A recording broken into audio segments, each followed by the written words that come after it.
Even अगर equal to 0 नहीं हुआ है तो इसका मतलब ये कि उस पर अप्लाइड फोर्स।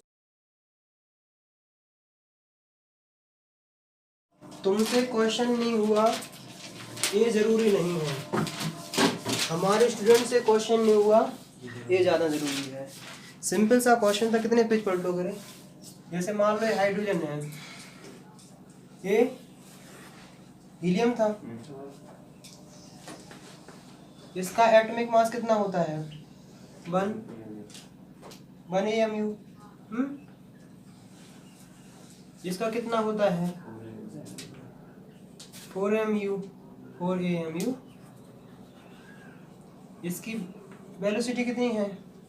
हमने बोला था 3 × 10⁵ मीटर पर सेकेंड।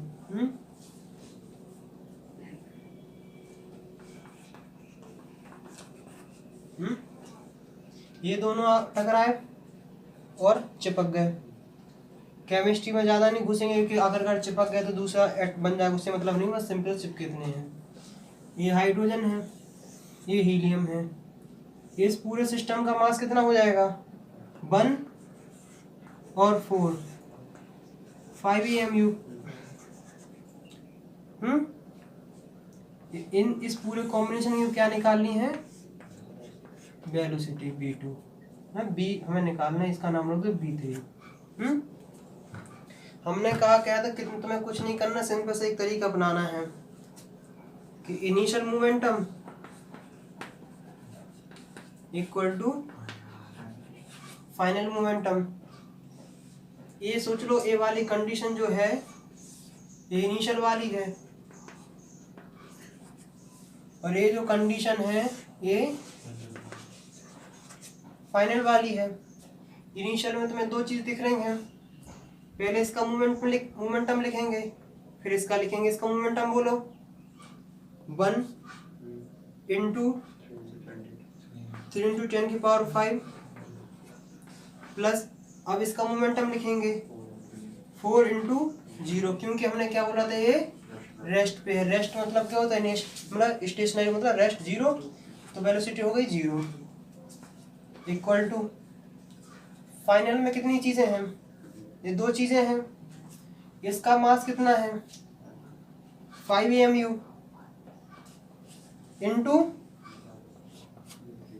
ये कन्फर्म, ये तो पूरा कैंसिल आउट 0 हो जाएगा और इसकी आएगी 3 × 10⁵/5B।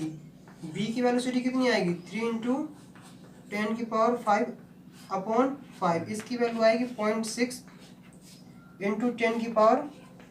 अगर इसको ऐसे लिखना है 6 × 10⁴ मीटर पर सेकेंड। इसलिए हमेशा एक चीज़ याद रखना कि तुमसे क्वेश्चन हो, तुम 11th क्लास में हो, क्वेश्चन हो ना हो ये मैटर नहीं करता है, हमारे स्टूडेंट से क्वेश्चन ना हो ये ज़्यादा मैटर करता है। इसमें कोई कठिनाई वाली क्वेश्चन थी? कल IIT एडवांस तक के 2 क्वेश्चन किए थे। ये वाला किया था कि बॉम्ब एक्सप्लोजन हो जाएगा, 3 पार्ट से डिवाइड हो जाएगा, उससे कई गुना आसान ये है। ये तो सबसे आसान था लेकिन फिर भी नहीं किया। क्यों? पता दिक्कत कहाँ जाती? तुम लोग जैसे केमिस्ट्री का नाम सुन लेते ना, तुम्हारे दिमाग खराब हो जाता है, यार केमिस्ट हाइड्रोजन हीलियम नाम आ गया है, ये हमसे सॉल्व होगा कैसे? नाम सुन के मत घबराओ, आखिरकार देखो उसमें क्या क्या क्वांटिटी है, क्या क्या उसमें निकालना है। बहुत सिंपल सा है। और देखो यहाँ इनिशियली रख लो जितनी चीजें हैं। अगर मान लो 3 चीजें होती, क्या होती? 3 चीजें, तो 3 चीजों का मोमेंटम रख लेते। कभी कभी सिचुएशन ऐसी होगी कि ये इससे टकराएगा, ये अलग रहेगा, ये अलग रहेगा, तब इन दोनों की अलग अलग वेलोसिटी रख लेंगे, उसमें कोई दिक्कत नहीं है। बस इतना याद रखना कि फाइनल इनिशियली क्या है, इनिशियली लिख दो, और फाइनली क्या है, फाइनली रख दो, और पूरा सॉल्व कर दो, आराम से वैल्यू निकल आएगी। क्योंकि मोमेंटम का बहुत ज़्यादा यूज है आगे। क्या है? मोमेंटम का बहुत ज़्यादा यूज है, तो मोमेंटम बहुत ढंग से समझना है। लीनियर जो कंजर्वेशन ऑफ मोमेंटम उससे भी अच्छा समझना है। अगर जैसे तुम्हें कहीं भी किसी भी एग्जाम में मिल जाएगा, जैसे 2 छोटे होते हैं AQ2 MEQ2 और क्या बोलते हैं JEE मेंस, इनमें तो आराम से मिल ही जाएगा एक क्वेश्चन इस टाइप का कि सिंपल सा होता है। लेकिन लोग नाम सुन के डर जाते हैं कि केमिस्ट्री का है, ये टकराया अब कैसे होगा। कुछ नहीं करना, सिंपल सा क्वेश्चन है, कोई दिक्कत कोई समस्या नहीं है ना। आज हम लोग क्या पढ़ने वाले हैं, फ्रिक्शन। इतनी चीज याद रखना कि P final minus P initial अगर 0 है इसका मतलब है कि एक्सटर्नल फोर्स इस पे अप्लाइड नहीं हो रहा है। अगर P final minus P initial not equal to 0 है इसका मतलब इस पे एक्सटर्नल फोर्स अप्लाइड हुआ है। ये वाला कॉन्सेप्ट कहीं ना कहीं तुम्हें आगे किसी न किसी वो ज़्यादा हाई लेवल की बुक होती है उसमें देखने को मिल जाएगा।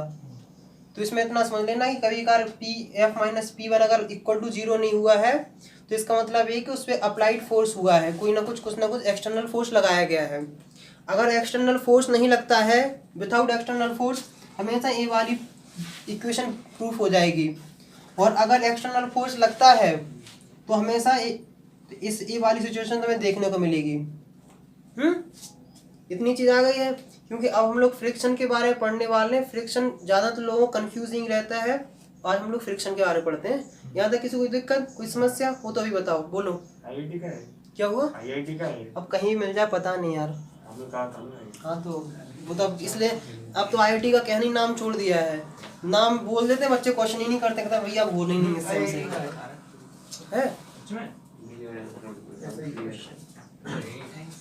सेम